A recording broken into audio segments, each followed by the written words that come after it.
Update that containment number later this afternoon once we get more eyes on the fire. We've had a chance to walk around and double check some of our containment lines. Speaking of those containment lines, they were tested last night with the frontal shift that came in and those biting winds, but those lines did hold. That is why, again, we're keeping that acreage at 783, and that containment is still the same.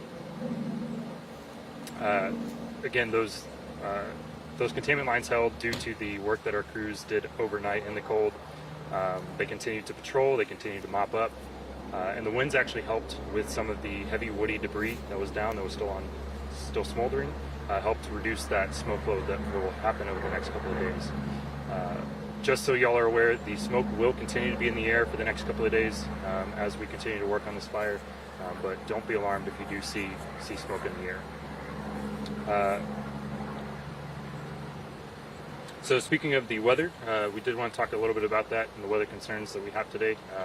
The frontal passage again has passed through. We will continue to see winds out of the north and low temps. There is a possible chance of precipitation, whether that be snow, sleet, rain, over the next couple of hours, and that will help with our operations today.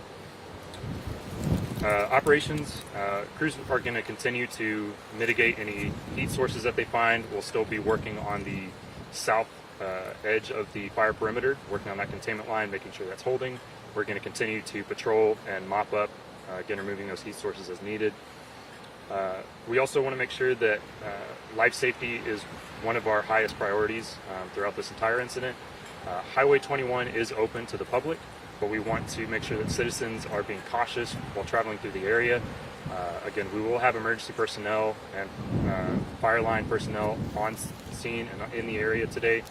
So please, if you're driving through that area, utilize caution, drive safely. We want to make sure that everybody goes home at the end of the day. We're also going to have law enforcement in that area as well to make sure that laws are being followed and people are being safe. Personnel-wise, we do have around 190 to 200 personnel on this incident currently.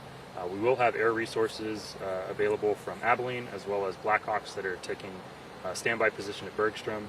We will have an airplane overhead today, again to monitor and give us some more data on how the fire is progressing and any sort of situations that are occurring there. Right now I'll take any other questions y'all may have. How much of the fire is still active? So we're not seeing a whole lot of active fire behavior currently. A lot of it is smoldering, creeping if anything, so very, very low fire activity right now. Okay. And then are there any updates on the cause of the fire? So that is still, again, being under investigation, and that's going to be following that Texas Parks and Wildlife Department investigation on that.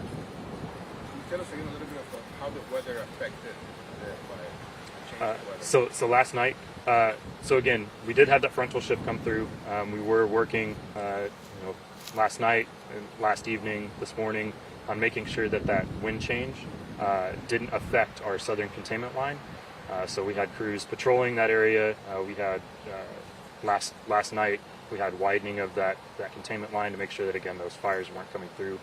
We were putting out any sort of heat sources near that line, so again mitigating all the risks there. So that frontal shift didn't impact our containment lines any sort of significant events. And again, that's something that we're looking for today. Again, this is a wind shift. We were having south winds. We're moving now to the north. So again, that's going to be a continued focus today, is maintaining that containment line to make sure that this weather event isn't impacting us other than just that cold biting wind.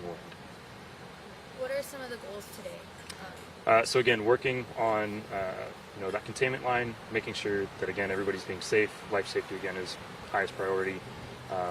We're going to try to again work on that southern containment line and then continue wrapping the fire and making sure that everybody's safe. Those lines are improved. What can the citizens of Bastrop do to continue helping your team?